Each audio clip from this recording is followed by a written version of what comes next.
সকলকে জানাই শুভ রথযাত্রা। তো তোমরা আগে বলো তো, কে কে জগন্নাথ দেবের প্রসাদ খেলে? আরে এখন আর জগন্নাথ দেবের প্রসাদ খাওয়ার জন্য পুরী কিংবা দীঘা করার দরকার নেই। এই দেখো, আজকেরই যেমন আমাদের পাড়ার ক্লাব থেকে এই প্রসাদটা দিয়ে গেছে বাড়িতে। আর শুধু আমার বাড়িতে নয়, সকলের বাড়িতেই দিচ্ছে।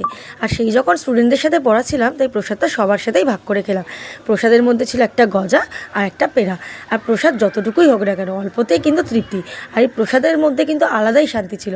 যা বড় বড় দোকান থেকে যাই মিষ্টি কিনে খাই না কেন, সেই শান্তি কিন্তু পাওয়া যায় না। আর সকলকে দেখো, আমি প্রসাদ বিতরণ করে দিচ্ছি। তো তোমরা আমাকে কমেন্টসে জানিও যে তোমাদের এরকম পাড়ার ক্লাব থেকে প্রসাদ বাড়িতে বাড়িতে দিয়েছে কিনা। যদিও কিন্তু এবছর দেওয়ার কথা সবাইকে। যাই হোক, এই দেখো প্রসাদটা আমি দিচ্ছি, আর ছোটোরা খেতে পারবে না বলে খাইয়ে দিলাম। আর এই প্রসাদের সাথে কিন্তু একটা জগন্নাথ দেবের ফটো ছিল। তো তোমাদের যদি ভিডিওটা ভালো লাগে, অবশ্যই একটা লাইক করো, আর কমেন্টসে কিন্তু লিখে দিও জয় জগন্নাথ।